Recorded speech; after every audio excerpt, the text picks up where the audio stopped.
Well, good morning, good afternoon, and good evening, and welcome to Recovery Live, the Came to Believe Recovery weekly live stream where we talk about everything addiction and everything recovery. Mostly, we like to talk about recovery. We have a great subject for you guys all today. We're going to talk about living in the go, which is the philosophy that we've kind of put over working 10, 11, and 12, which is what our living steps after we do that 1 through 9. It's one of my favorite things to talk about because it's such filled with hope, and it's what launches us into this wonderful lives and things that get us restored and have all sorts of positive effects. I want to welcome my co-host Alicea from Meadow Vista, California. Hi, Alicea. Hello. You'll only be able to say that for two more months because I'm going to be moving to Auburn soon. But I'll remind you when that happens. You're screwing us up now. How can we change that? They're neighboring cities, but we are moving. I won't remember any of that. You'll have to tell me every Doesn't time. matter. Nobody knows the difference anyways. It's true. California is enough. Northern California. Yeah. Northern California. I mean, you're kind of central northern, though. Like northern is like where Dale is. Well, he's just 2 hours of me. Yeah, north of you. So more northern. Okay. So Central. Yeah. I feel like picking on Alicea a little today. So sorry, guys. Whatever. I don't care. That's what I get. Whatever. I don't care. Yeah. You act like it doesn't bother her. Because I'm living in 10, 11, and 12. Oh my gosh. You see that segue? Gotta say that. Yeah. Oh, and let me say, today is my 29-year sobriety birthday. Oh. Would have been nice for you to tell us ahead of time. You didn't want us to do anything. Like do what? I don't know. Cass is trying to find some like balloons to blow up on the screen. I don't know if that happens. But 29 years. 29 wow. years. But I was addiction switcher, so I had other addictions after that. But that one, 29 years. So that'll be interesting because we want to talk about, I know that we'll bring Donna on in a minute. I know that Donna and I kind of it was our thing. We finished and there wasn't anything else. Although depends who you talk to. I mean, I don't have any addictions, but we all struggle with some things eventually that we have to keep in balance. But it'll be interesting to hear how living in the go worked for you through the phases of your recovery. And then right after you joined us, which was a house cleaning. But first, we have to talk, guys, about what's going on in New York City next week. Alicia's coming out, and she has never been to Times Square, which we were talking about before. So, and she couldn't care less, blah, blah, blah. But she's going to see Times Square. So is Dale Marsh, Dale Barker, and Dara. So the team's coming in to town to do the retreat at St. Anthony's. You guys heard us talk about the retreat we did at the shelter in the South Bronx last October. And they've asked us to come back. There's a new group of men in there that we're going to take through the steps again. So we're really excited about it. Are they all brand new? Are there any ones that we will recognize, or do you know? There will be none that we recognize. Wow. Yeah. Okay. Not even the missionaries. The only one you'll recognize is Father Ignatius. Okay. And maybe Father Terry. No? Or the cooks and the helpers? Oh, yeah. Jimmy's there. Yeah, okay. The cook, Jimmy. You'll see Jimmy and stuff. Yeah. And he's got quite a story. But we're also taking advantage of it, guys. And we're going to run 2 kind of promotional events in Manhattan. The Thursday before we go to retreat, we're going to be at Radio Park, which is an outdoor park on a rooftop in a Rockefeller Center. And we're going to be hosting a drop-by lunch for people in Midtown to come by and meet the team and get excited about what we're doing. And then that evening, we're going to have a reception on Prince Street in Soho, which is, do you know what Soho means, Alicea? This is a big point if you know what it does. Is it like FOMO? Just kidding. I don't. Southern something? South of Houston. Oh, Soho southern is south, south. south Okay. of Houston Street. So there's I have Houston no Street, idea. so it's south of Houston Street. Anyway, you wouldn't have done that. Donna probably would have. I heard that term for Yeah, years and years. Soho. Never knew what it was.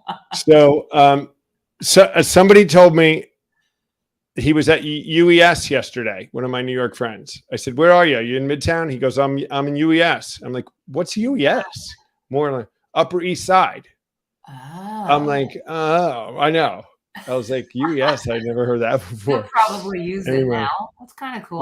Of course, because I have to be a New Yorker. I'll use UES. And but anyway, we're going to have a dinner, an evening reception at on 32 Prince Street in a facility that is part of Old St. Patrick's Cathedral. And we have some people coming. Father Ignatius is going to come over from the shelter, and so is Monsignor Sicano, who is hosting us in Kips Bay at the end of August to meet and greet others that come to talk about why they've jumped on board with us and why they advocate so hard for us. And, Father Ignatius is going to tell them why he's having us back again and what effect it's had. And then we'll be also there to meet and greet a bunch of people that I know, some I don't know, for you guys. And it's just a big deal, guys, for us to really raise our profile on New York City. And it's all about just having access to more people that are hurting and broken, to be one of the tools that they could choose from when they seek restoration and try to break addiction. And we just want to be that additional tool. So it's going to be fun. This is one of Alicia's favorite things to do, to be in fancy New York City meetings, having to hobnob with them. Donna will like this. This is Donna's thing. I found a fancy tank top. Oh. And I'm wearing that. He said, "You probably can't wear a tank top, Alicia." And she said, "Oh, yes, I can. I could wear wear a fancy one. Right? Because it's going to be hot, isn't it? It's going to be hot. Yes, it's going to be hot. So that's what's coming up, guys. And then after that, Alicia and I are going to go do what we call a master class in Missouri. And then we'll have a report about that. But that's a July thing. We're not stressing over, but we're working hard on making it something really special and unique and impactful. And we hopefully will take it around the country to different places and write a template that, any of our staff could teach. And then we'll be back in New York City in Kips Bay. Donna's got to have her hip done. She can't come. So I'm not letting her answer for herself. So we keep her off the screen. Backstage one. She has to have her hip done the days before. I asked her if she'd postpone it. No. She just said no. Well, you wouldn't either. You got to get that done. That's the end of that. I would for Came to Believe and to help the broken. Watch, I'm not guilting her at all. She's going to be like, she doesn't care. Anyway. She needs to take care of her so head. Instead of talking about her all the time, we better let her answer for herself. Yes. So I want to welcome my very good friend, longtime friend, and New Jersey native friend, local, Donna Goldstein. Hi. Hi. Just for the record, I did know Soho. I did know Soho was south of Houston. Never heard of EUS. That's new. UES. UES. Sorry. Upper East Side. EUS. East Upper Side. Yes. You so don't know what it is. I'm not putting my hip off any longer. See? Any longer. I knew it. No. She's not putting it up. I want to be out of pain. If that's okay with you. But Donna is going to join us at the events in New York City, at least I am. On that day. So that is your wheelhouse, right? You like that I have it on my calendar, June 22nd. Yeah. Awesome. I get to meet you in person. That's right. So Donna is like us. We can dress up. Donna and I went to a gala together a few weeks ago, fun. and we cleaned up pretty well. Yeah, we did. We cleaned up. We were unrecognizable. Yes. Because I'm usually like in my Hanes t-shirt and hair in a ponytail. Well, once in a while. Fun. So, but then, just a month before that or so, we were down serving the homeless in Newark. Mm-hmm. So we're on both ends of the stick. And interestingly, it's what we're going to be doing that Thursday in New York City is the team do our lunch at Radio Park and then our reception And then Alicia, Dale, and Dara and I are going to go stay in the shelter with the homeless that night, and go ahead and And the start same the retreat. day, right? We're in like Same day. glitzy glitz, and then sleeping in the homeless shelter. Yeah. Oh, like that. Right. And there'll be lots of kidding around. That's Better Place for Dale Barker. And it'll be fun. But very exciting, guys, to have this New York City thing. We've been working really hard on it. I was in yesterday. I did a Facebook post, which I hardly do very often. As I was walking through Times Square last night, coming home, at just the energy and what goes on in New York City, it just struck me, what an impact we can and are going to have on New York City as we just expand our programming. Mm-hmm. And these events next week are going to be pivotal in taking us to the next level in awareness with those that we need to be aware of in the city, and to help some people. We're going to help another bunch of guys break free from something and give them a set of tools that hopefully can help them to live in the go. Was that a good segment? Good segue. We're both hot on that segue, aren't we? Right. Yeah. So, all right, let's talk about living in the go. And we have great stories. We were started to tell them before we came on, guys. We are really living examples of it, the three of us, because I know these guys and we've embraced it. But where did that come from? I don't know that I ever told any of you guys the story of where living in the go, the phrase came from. Because I do take credit for that statement. Okay, you can take it. I said it. I came up with that. But it came from a day when actually Nathan Smith and I were in Atlanta, Georgia, and we were talking about how to bring the philosophy of what we do. What is it that we actually do? What is it that this program allows you to do? What happens to you when you get recovered? What's going on? And we were sitting in the room talking, and he said, well, it's like the Great Commission where Jesus said, go, and he said that. And I said, well, that's what we're doing. We're living in the go. And that was it. He went, that's it. And it was right in his living room in Atlanta, Georgia. That's where that came from. And it stuck, and it was perfect. Cool. So it's what we do, guys. It's what we call the lifestyle that we lead when we finish our 1 through 9 and begin to work our 10, 11, and 12. And it leads us into a life of that fourth dimension of existence. There's hints of it throughout the big book. I know, and we'll start in a minute and talk about some of the things that the big book hints about the life that we get to lead now once we embrace this philosophy, embrace this process that clearly indicates that what these guys down at the beginning were getting was a life restored. They were getting a wonderful life, not just white knuckling sobriety, sitting in meetings, whining and crying to each other. And that's one of the big things we try to tout from a top of a mountain, that you don't have to be that way. You can be free of this whole thing. So,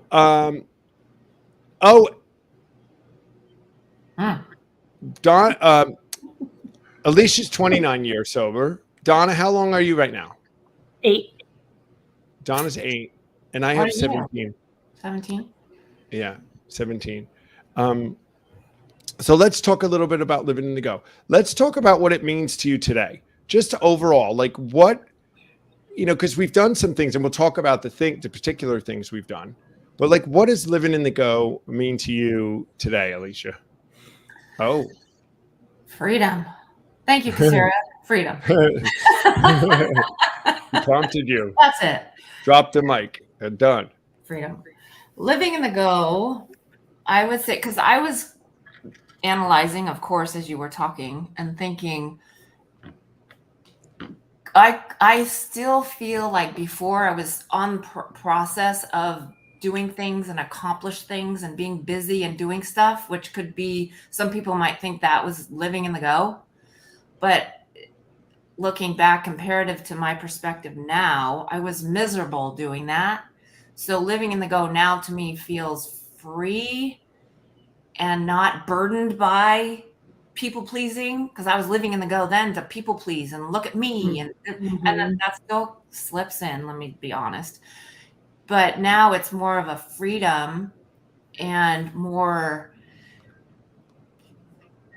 yeah, and just not without those negative thoughts on my head to please other people as I'm going.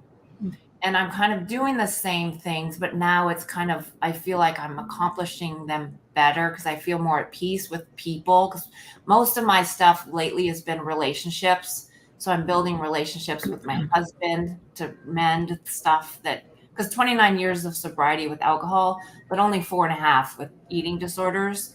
So I've addiction switched and kept eating disorders forever, and it just wrecked a lot of relationships. So that's what I've been working on. Living in the go for me is basically mending relationships, falling down, getting back up, and I'm still in that. So that's what I think. It's a perspective shift on not just being busy and go, go, go, go, go. It's the same, but now it's more of a freedom to grow and appreciate what I'm growing in. Does that make sense? Totally. Yeah. How about you, Donna? It's funny because as soon as you asked that question, I thought freedom, and then it popped up on the screen. And that was the first thing I thought of, because I was definitely held in the chains of mostly shame.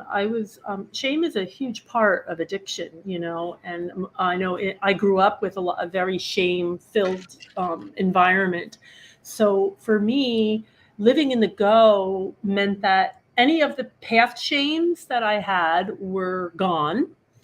And I felt now that I was free to be who God intended me to be and live the way I wanted to live. It also meant freedom from unhealthy codependent relationships, as Alicea touched on, people pleasing and things like that. So it was such a tremendous, but it didn't happen all at once. This was a process. I mean, in the beginning, I think that my first feeling was just, being freed from my past. That was huge. And without that monkey on my back, I could go forward. And my new relationships that I was going to form were going to be on a healthy ground, healthy foundations.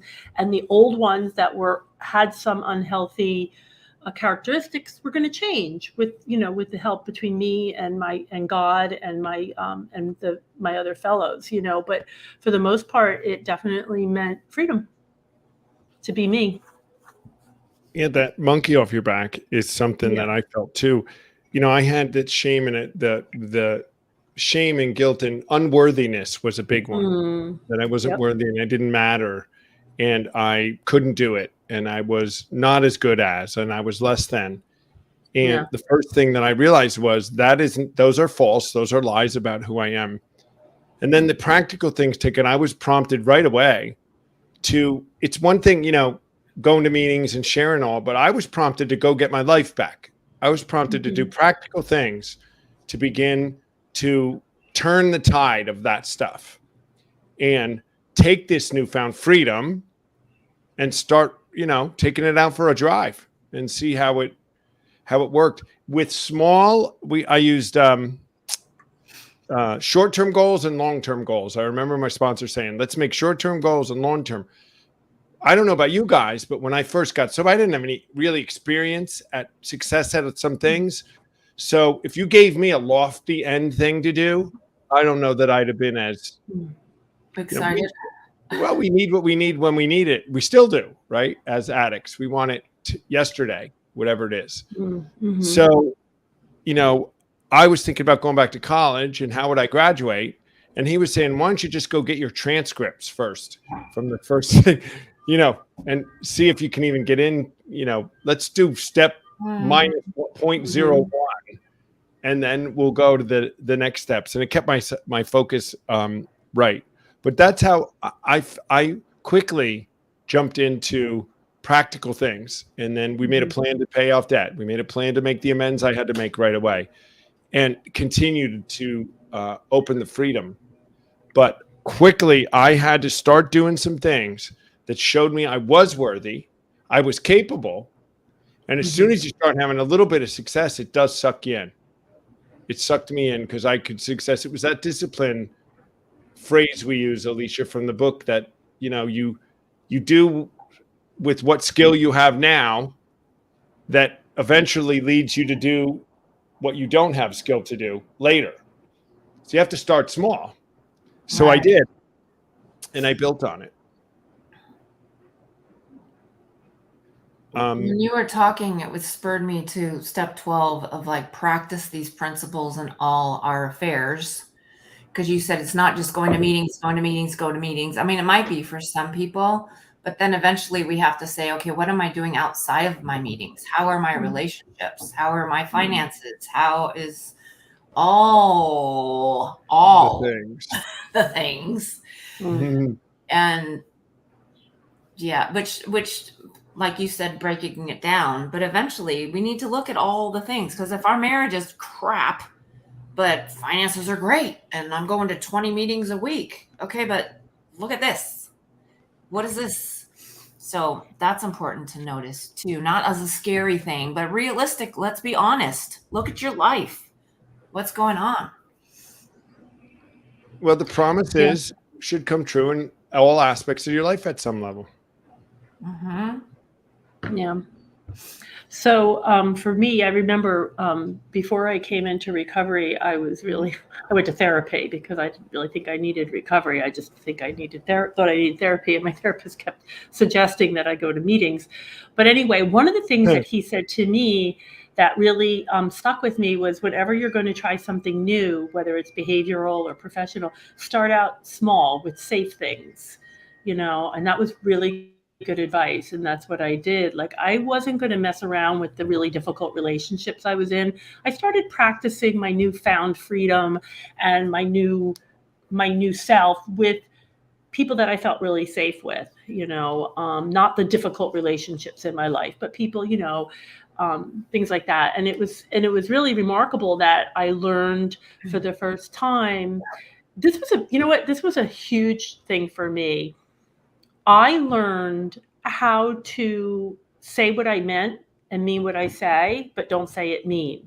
Like, that was a big thing for me. The freedom to be able to communicate my needs and wants, what I like and what I don't like, without coming at you like a steamroller. Because I was raised in a home where that was like, if you had a bone to pick, you were coming, like we were coming at you in fisticuffs, like, don't you ever speak to me, like that kind of thing. And I remember I was learning, one of the things that I was learning, like now that I was in a new way of life, was how to feel confident and strong enough to say what I wanted without conflict. And it was amazing. And nobody was getting angry with me. Nobody was turning me away. I was so surprised. People were like, sure, no problem, I can do that. Oh, I'm sorry, you can't help me with that. Maybe next time. I was like, wow, I can actually not do, because I was a lot like Alicia, like a lot of us are. I was a people pleaser, and I found myself doing a lot of things that I didn't really want to do, just because I felt like if I didn't, so this was another form of freedom. But again, it took me, it took me a while to learn how to do that. Like, I practiced with, the guy in the supermarket or even in a restaurant. I'm sorry, but this was not how I asked for my burger to be cooked. Can you take it back? And I would never have done that. I wouldn't even know how to say it. I would have just gotten angry and then been angry at everybody for the rest of the day, not even knowing why I was angry. It was like this new awareness, and that I could just simply say, hey, by the way, this is not what I ordered. Could you take this back and get me what I asked for? Thank you so much. And that was it.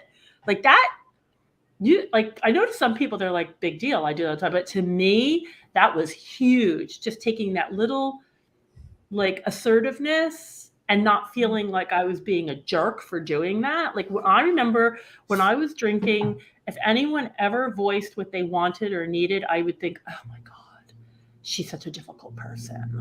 That's what I would think. And I'm that person now, and it's not difficult. It's called showing up for yourself and using your voice. That I was using my voice all wrong. And I learned through the steps how to change that.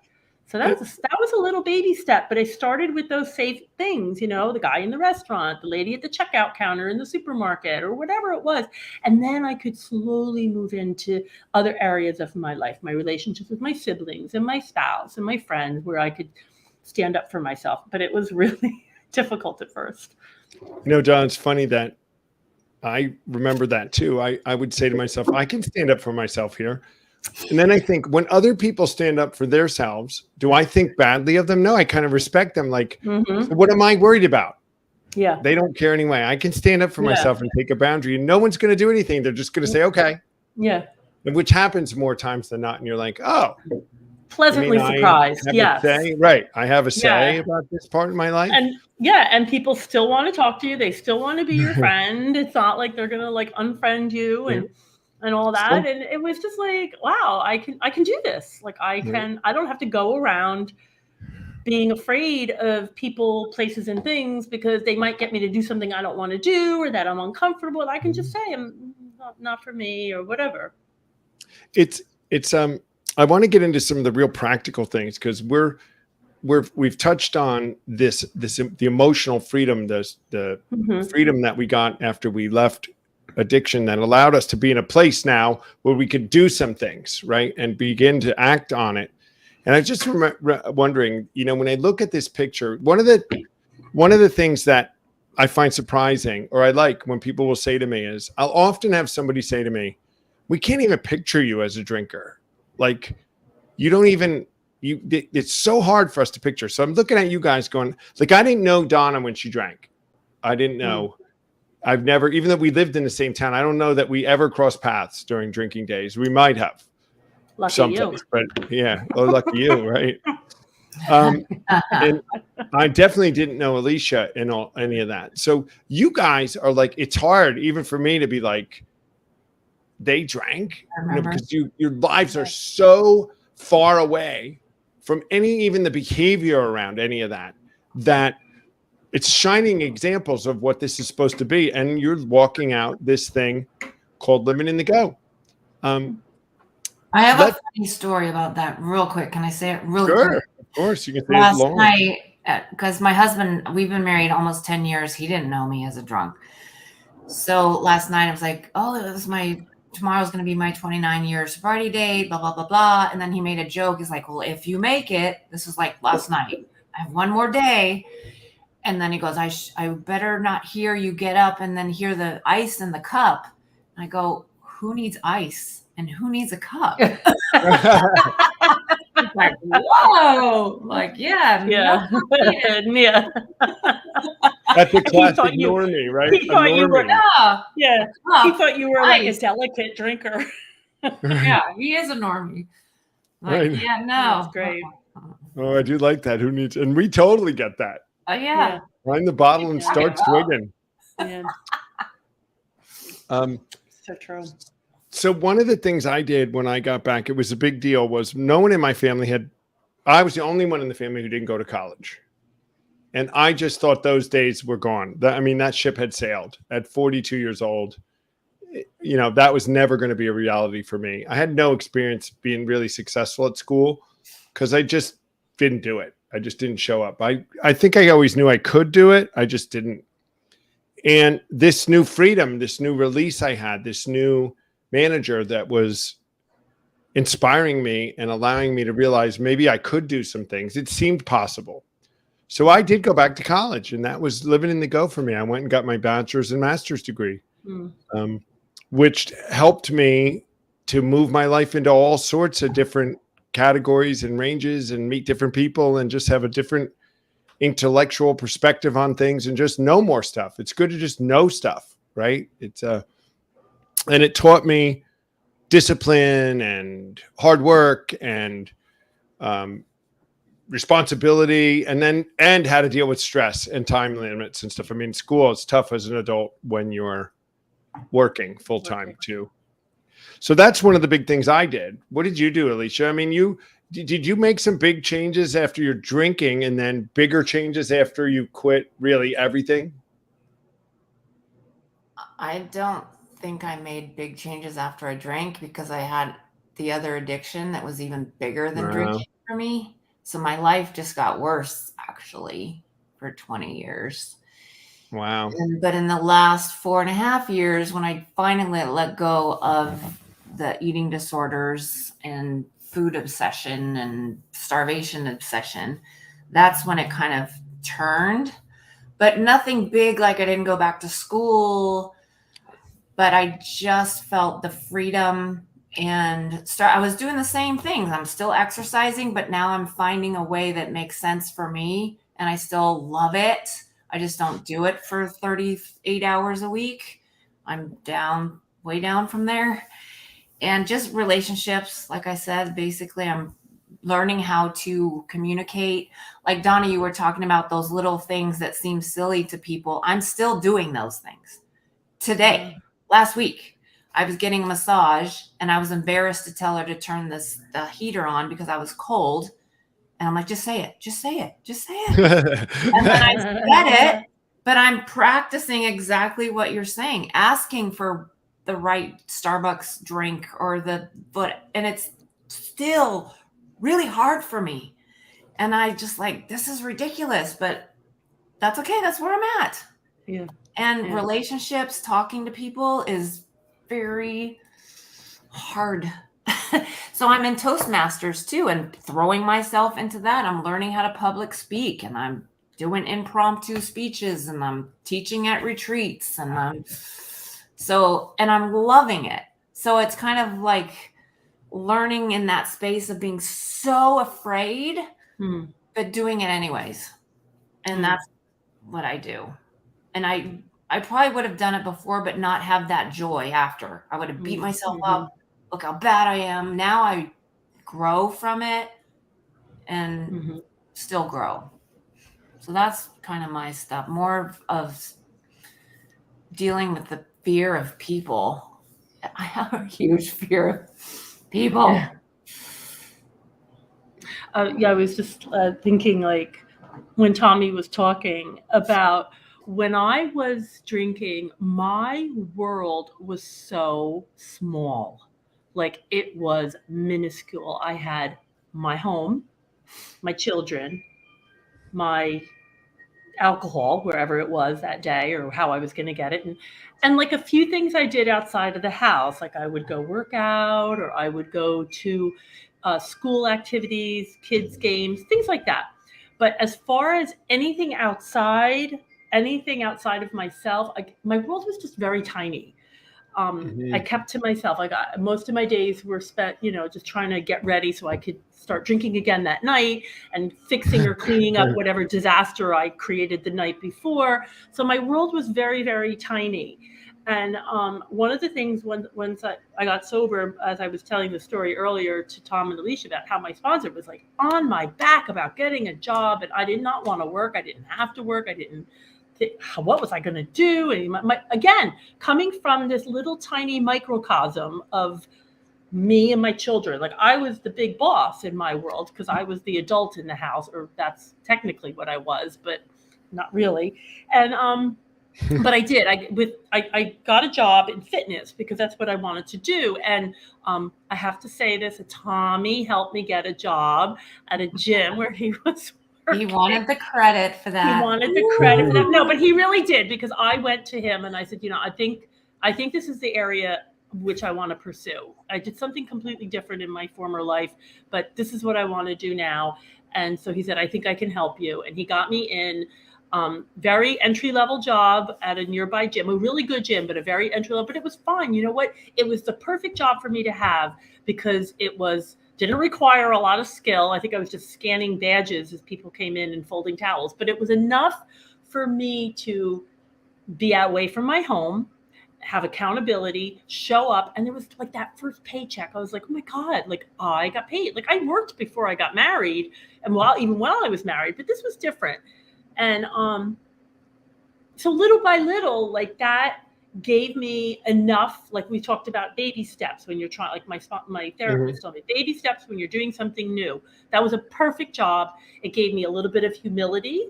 Like, Donna, this is where you start. You're starting here, and then I started taking a class on fitness.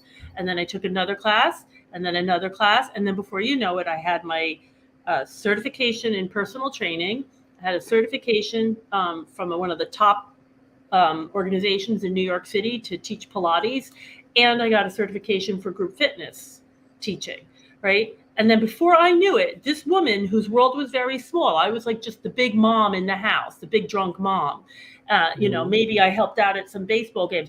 Here I was standing in front of a group of people teaching them something that I had just learned. Like, it was just bizarre that, I just remember feeling so incredibly capable of something other than, because I was always like a liability. I was always the girl that was screwing everything up. I would get drunk and I would forget things, or I would, just things were just not good. I didn't feel really good about myself. And, my sponsor was spot on about that job because it opened up the door for me. I just got my foot, like, I just didn't have to put my toe in the water of life, not life in my house, but life, like on a big scale, like people out there other than my family and friends, meeting people, going on interviews, doing auditions. Like, I don't know, it was just crazy. My whole world opened up because I realized I was never participating in life. My life was so small. It was so dark and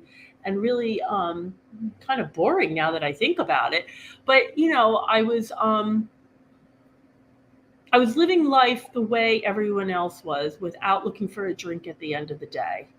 I was doing stuff that every other woman my age was doing and not being like, oh, I worked so hard today. Let me go home and pour myself a glass of wine. I was like, I worked hard today. Like, I felt good about that, and then from there, things just kept getting better and better because your whole world opens up. You're not afraid of people anymore. There was nobody thanks to the steps, especially 8 and 9, there was nobody, I wasn't running and hiding from anyone.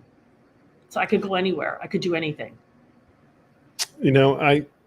That's so awesome. And I watched you do that whole thing. Yeah, that's right. You started at the front desk. Yeah, I remember that. That's where we got you in the door for the front desk.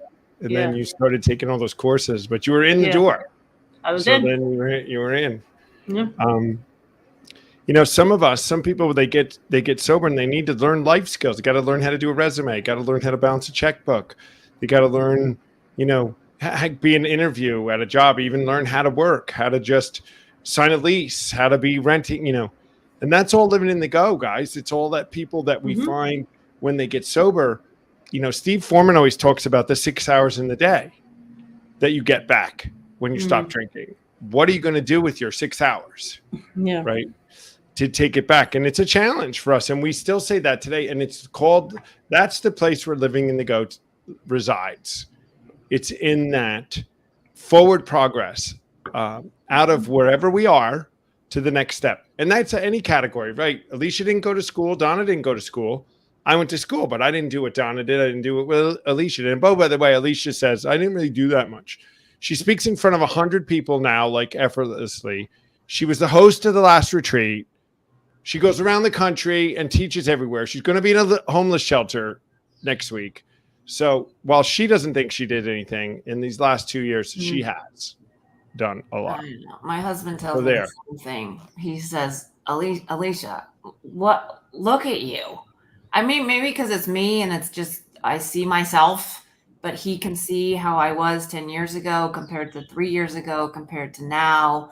And I'm speaking more at church, and I do announcements at church now, and I'm speaking more in social situations, and I'm okay with him going off at a party. And I'm not realizing, those are huge for me, like huge, because I was the one that would just go to the bathroom and then come back and then go to the bathroom again.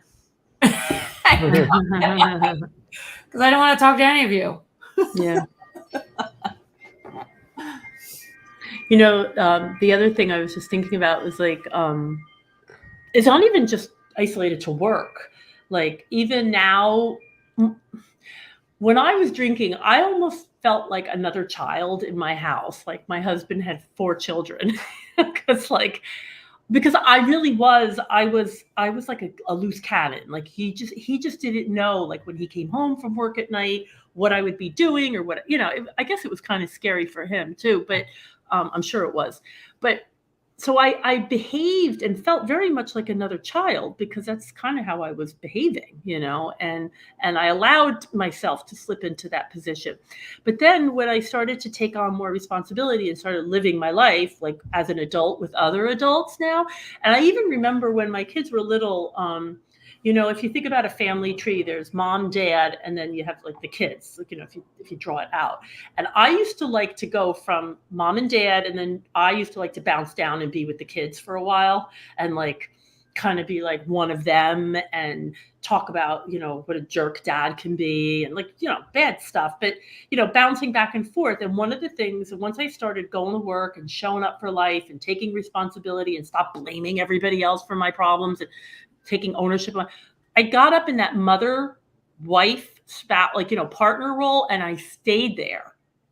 I wasn't being one of the kids anymore.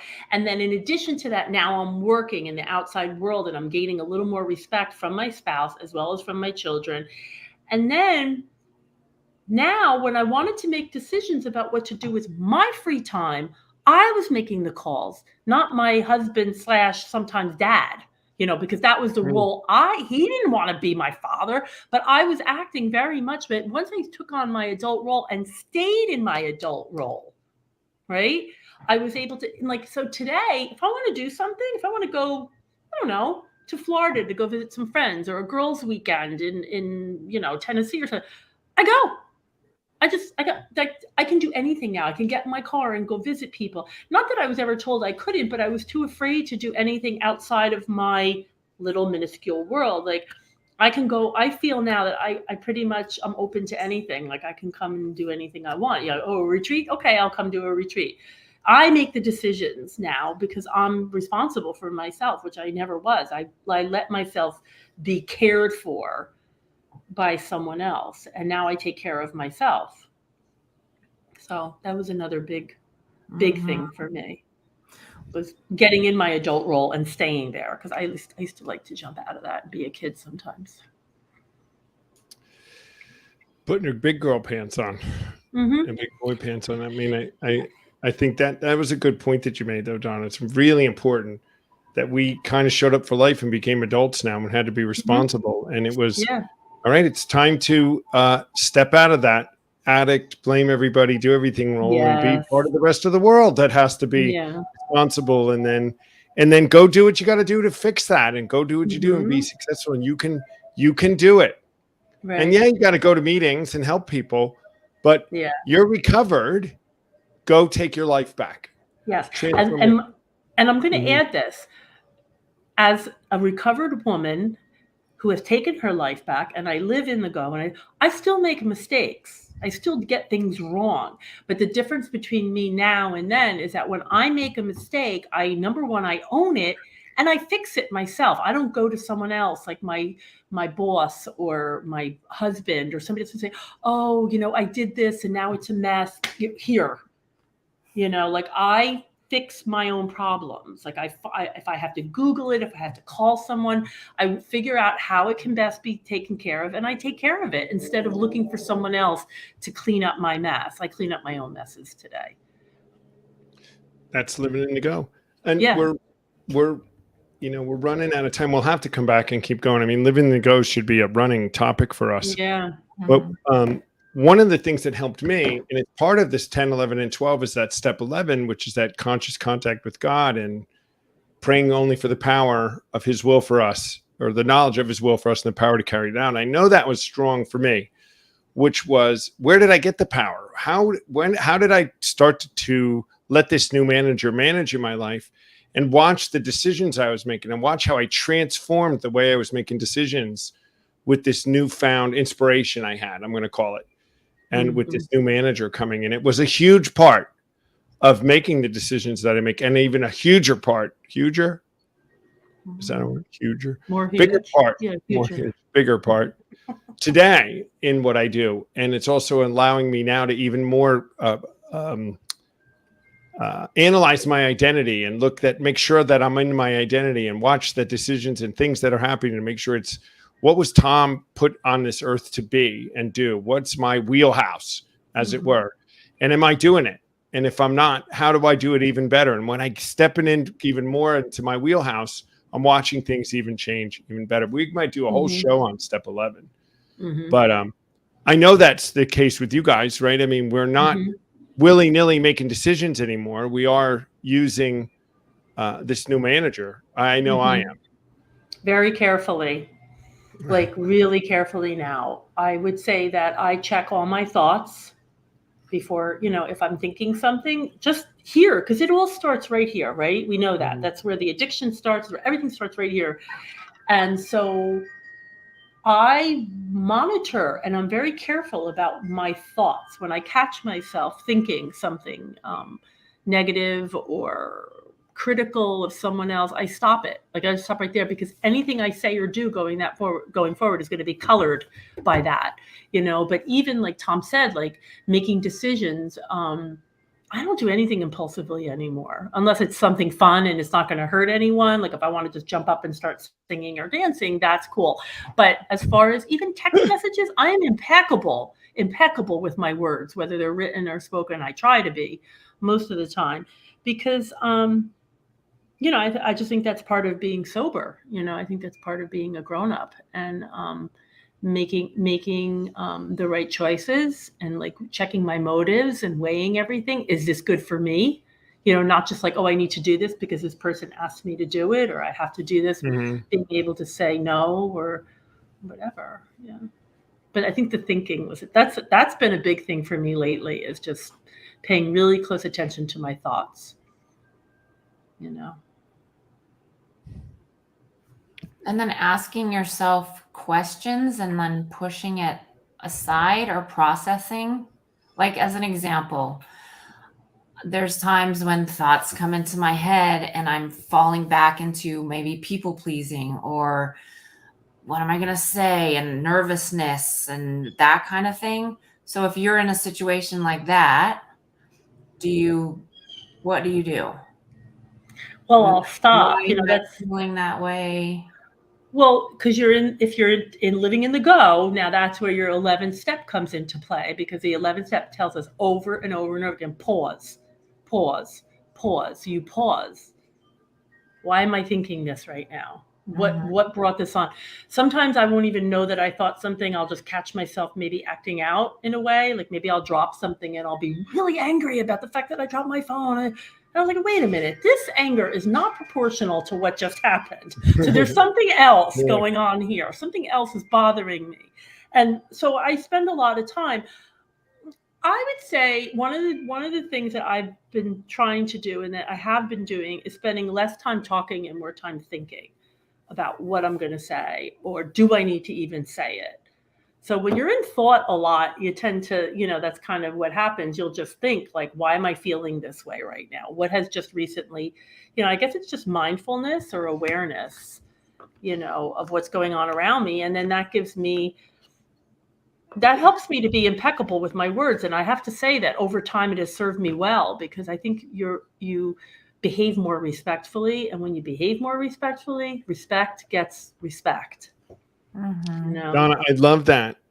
What not to say. I do more of that today. I analyze and say, does this even need to be said? Yeah. Does it need to be said by me? Do I have to call this person and say this to them? Yeah. And I think about it and I go, where's it coming from? Is it when it's trying to solve some ego thing? I mean, I go through this thing, and more times than not lately, I realize I don't even need to say anything. I mean, this is totally going to feed something that it's not going to feed, and just not even say it. Yeah. It's not worth it. Like the whole concept of living in the go for me has evolved now from just the physical part, like the actual, like, the physical part, that I can leave and go do whatever I want, that I can take a job, I can go and do things that I've never done before. But now it's actually becoming a little bit more, I'm fine tuning it now. It's not so much where I can go and what I can do.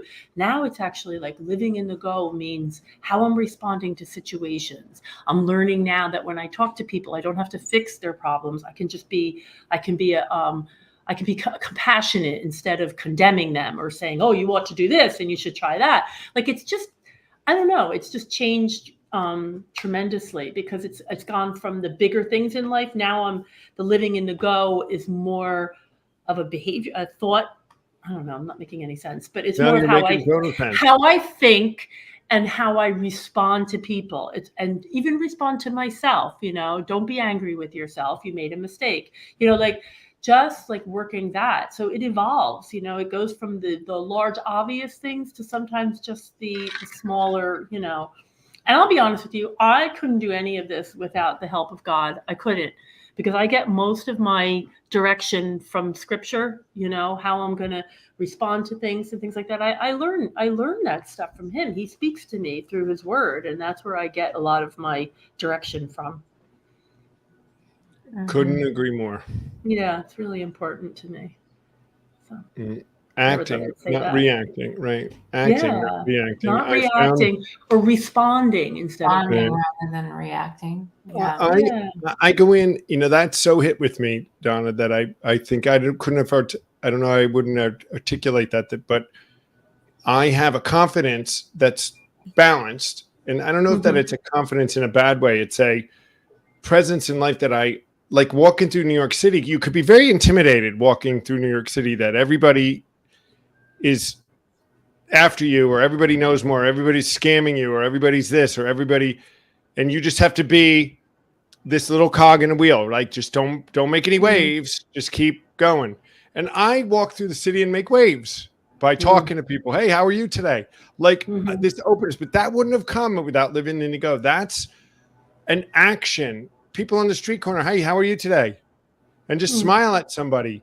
These are things that I think more about today, Donna. Like you're saying, more, and it gets me out of myself. And then when I watch the reactions, I'm more and more. I love that. That's the biggest thing today. I think I so agree with you. Good stuff. We'll watch Alicea do it in Times Square. We do change. I mean, we change for sure. Right. We do change. I mean, I know for a fact that I'm not. I mean, like I said, my world was very small. My world is infinite now, and my relationships have gotten so much better. My marriage, the relationship with the way I parent. When people say nobody changes, I like that, Donna. I disagree. I think we change. And I was speaking to someone the other day who said they were in some relationship and the person said, I'm just never going to change. I'm always this way. This is just, and I said, you know what? I want to change. I want to grow, change and grow. Yeah. I am open to the things that are broken in me that still need more fine tuning and fixing. The new version, every version of me that gets better and better. I'm vulnerable to it. I'm open to it. I can get it. I want to be able to change. I am with you. We definitely change. And I think we're not like changing. We're growing into who we're supposed to be if you're allowing it. That's the change that's happening, is the movement towards who our best version of ourselves are. If we're intentional about it, if we're watching our 10, right, and working on it and making sure that we're checking ourselves, which is what we're doing. We move into the best version of ourselves day by day. Absolutely. And they are good versions. These are the versions that our Creator intended us to be. And that's why if it's godly directed and godly and divinely directed, you can't lose when you've got that kind of strength behind you. But prior to that, when I was suffering from a spiritual bankruptcy, there was only one person I really cared about, and it was myself. Right. And that self-will and that self-absorption and all that stuff, that is the battle cry of any alcoholic and addict. It always is. It's all about ourselves, and the more we focus on our little selves and what we need and what we're not getting and what we should be getting. And today, like you, I walk down the street, I see other people, I think about I'm not thinking about myself. I'm not thinking about what I look like, what I sound like, it's just like, who needs some help today?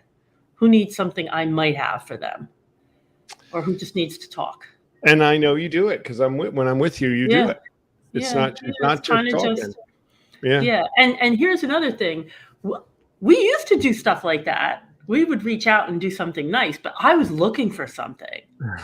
I was looking for acknowledgement. I was looking for accolades. I was looking for an atta girl, Donna, or I was looking for my name to appear on something so people could see that I did something so benevolent and good. And, you know, and the Bible tells us, no, no, no, do it with no one knowing. Don't let the left hand know what, you know, just do it anonymously. And it should really be between you and God. And that's it. It's the only relationship that really matters.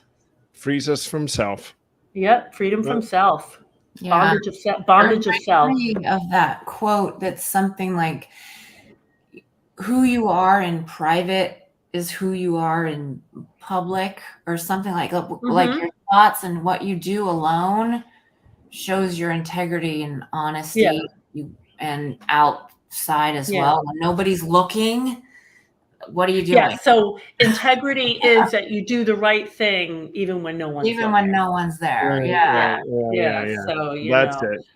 Yeah. You know, just a real quick thing. My sponsor in early sobriety, she had my number. She knew I was just a self-centered little you know what. And she had me do this assignment for a week. Every day I had to do one thing for someone else without them knowing about it, like anonymously. And it was really like weird at first. I didn't understand. So like, for example, if I was walking down the aisle at Target's and somebody knocked over some dried flowers and just kept going, I would stop and I would pick them up and I would fix it. So who am I helping? Maybe the stock person or somebody that works there, doesn't matter. Or you know, there were like all these like little things, pick something up or do something, but I couldn't tell anybody. That, I gotta tell you, that was a whole game changer for me, because I would always do things. I was always doing things for people, but only for acknowledgement. And it was the weirdest thing to do something and not get any acknowledgement for it. But boy, what an esteem builder that was, because what it was between me and God. And that's when I started to learn that it didn't matter what anyone else saw about me. It was what I did in my own private life. I did that last week, Donna. I knocked something over at the store, and I could have just walked away. No one saw it. No one cared. But I went, picked it up, and put it back, and just walked away.